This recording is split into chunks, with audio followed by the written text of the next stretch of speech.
நம்மளை எல்லாம் நம்பி அற்புதமான கூட்டணி அமைக்கிறார். சில பேர் வெளியே இருந்து பேசுறார்கள், அவர் வரலாமா, இவர் வரலாமா, மதவாதம் வரலாமா, இடவாதம் வரலாமா. எங்க இடத்துல அறிவுரை சொல்வதற்கெல்லாம் உங்களுக்கு யோக்கியம் கிடையாது. அண்ணா திமுக காரர்களுக்கு அறிவு உண்டு, ஆற்றல் உண்டு, திறமை உண்டு, தெம்பு உண்டு. எடப்பாடியாருக்கு அத்தனையும் மொத்தமாக உண்டு. எடப்பாடி இருக்கிற இடத்திலே மதவாதம் இருக்காது. மதவாதம் குளிர்விட்டால் அங்கே எடப்பாடி இருக்க மாட்டார். அற்புதமான கூட்டணி, அருமையான கூட்டணி, தெளிவான கூட்டணி எடப்பாடி அமைந்திருக்கிறார். மத்திய பிஜேபி சேர்ந்தவர்கள் கூட்டணி ஆட்சி என்று சொல்கிறார்கள். எங்கே சொன்னார்கள்? யார் சொன்னார்? தமிழ்நாட்டில் எடப்பாடி ஆட்சி.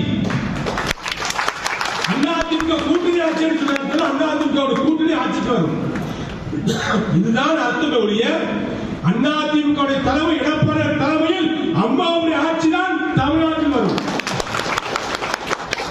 மெஜாரிட்டி சட்டமன்ற உறுப்பினர் பெற்ற அதிமுகவுடைய முதலமைச்சராக, மக்களின் முதலமைச்சராக எடப்பாடியார் ஆட்சிக்கு வருவார்.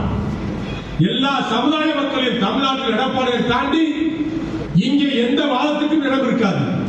நீங்கள் தைரியமாக சிறுபான்மை மக்களிடத்தில் சொல்லுங்கள், இஸ்லாம் மக்களிடத்தில் சொல்லுங்கள், கிறிஸ்தவ மக்களிடத்தில் சொல்லுங்கள், பெரும்பான்மை மக்களிடத்தில் சொல்லுங்கள். ஆன்மீகத்தினுடைய அடையாளமாக இருக்கக்கூடிய கட்சியே அதிமுக தான். அது இஸ்லாத்தாக இருந்தாலும், இஸ்லாத்தாக இருந்தாலும், கிறிஸ்துவமாக இருந்தாலும், இந்துவாக இருந்தாலும் ஆன்மீகத்தின் அடையாளமாக இருக்கக்கூடிய ஒரே கட்சி அதிமுக, ஒரே தலைவர் எடப்பாடியார்.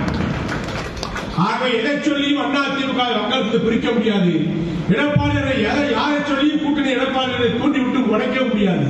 அதிமுகவுடைய தலைமையில் அமைகின்ற கூட்டணி வெற்றி கூட்டணி.